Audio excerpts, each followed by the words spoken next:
passed in broad daylight through people down in the street. Didn't they? Did they pointed? They pointed and glazed, open-mouthed as owl after owl speed overhead. Most of them had never seen an owl even at nighttime. Mr. Dursley, however, had a perfectly normal owl-free morning. He yelled at 5 different people. He made several important telephone calls and shouted a bit more. He was in a very good mood until lunchtime, when he thought he'd stretch his legs and walk across the road by himself, a bun from the bakery. He'd forgotten all about the people in cloaks until he passed a group of them next to the baker's. He eyed them angrily as he passed. He didn't know why, but they made him uneasy. This bunch were whispering excitedly too, and he couldn't see a single collecting tin. It was on his way back past them, clutching a large donut in a bag, that he caught a few words of what they were saying. The Potters, that's right, that's what I heard. Yes, their son Harry. Mr. Dudley stopped dead. Fear flooded him. He looked back at the whispers as if he wanted to say something to them, but thought better of it. He dashed back across the road, hurried up to his office, and snapped at the secretary not to disturb him. Seized his telephone and had almost finished dialing his home number when he changed his mind. He put the receiver back down and stroked his mustache, thinking, no, he wasn't being stupid. Potter wasn't such an usual name. He was sure there were lots of people called Potter who had a son called Harry. Come to think of it, he wasn't even sure his nephew was called Harry. He never even seen the boy. It might have been Harvey or Harold. There was no point in worrying Miss Dudley. She always got so upset at any mention of her sister. He didn't blame her. If he had a sister like that, but all the same, those people in cloaks.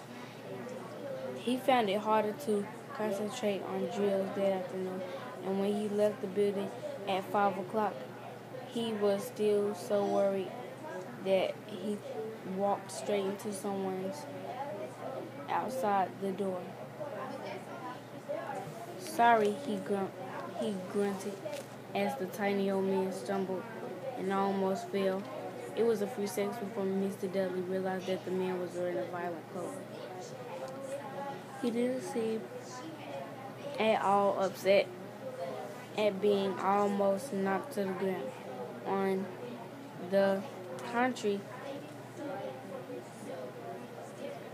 the contrary, his face split into a wide smile, and he said in a squeaky voice that made passer-by stare, "Don't be worried, my dear sir, for nothing could upset me today.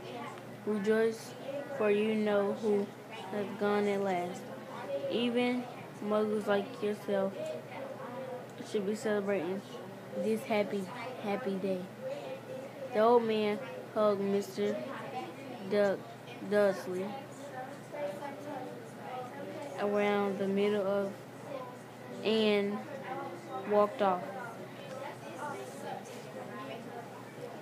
Mr. Dursley stood, rode it to the spot. He had been hugged by a complete stranger. He also thought he had been called a muggle, whatever that was. He was rattled. He hurried into his car and set off for home, hoping he was imagining things which he had never hoped before.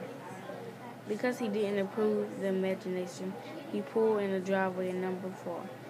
The first thing he saw, and it didn't improve his mood, was a tabby cat he spotted that morning. It was now sitting in the garden wall. He was sure it was the same one. It had the same marking around its eyes. "Shoo," said Mr. Dudley loudly.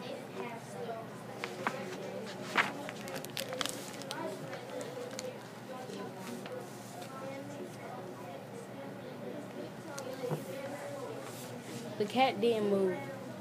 It just gave him a stern look. Was this male cat behavior?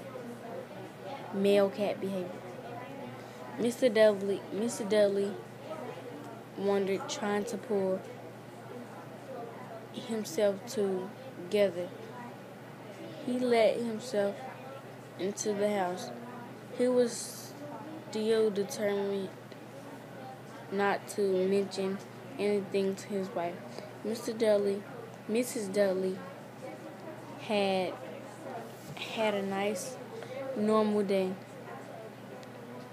She told him over dinner about all the next door problems with her daughter and how Dudley had never learned a new word, won't.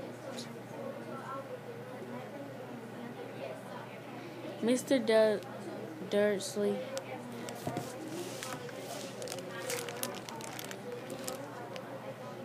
tried to act normal.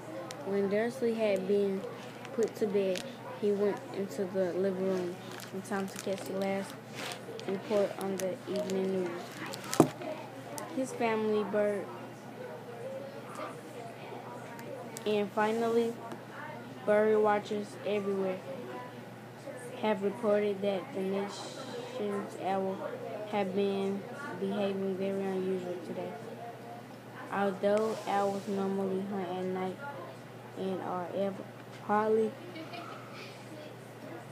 ever in daylight, there have been hundreds of sightings of these birds flying in every direction since sunrise. Experts are unable to explain why the owls have suddenly changed their sleeping pattern. The newscaster alone himself agreeing. Most mysterious, and how over to Jim McGriffin with the weather. Going to be any more showers of owls tonight, Jim? Well, Ted, said the weatherman, I don't know about that, but it's not only the owls that have been acting oddly.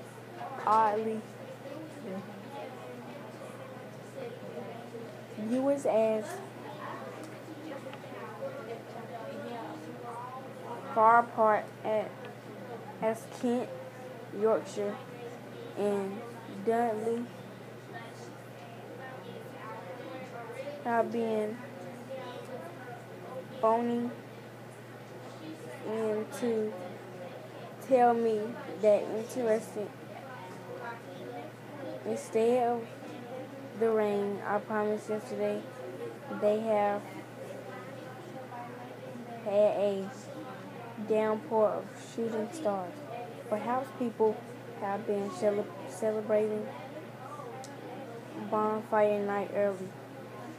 It's not until next week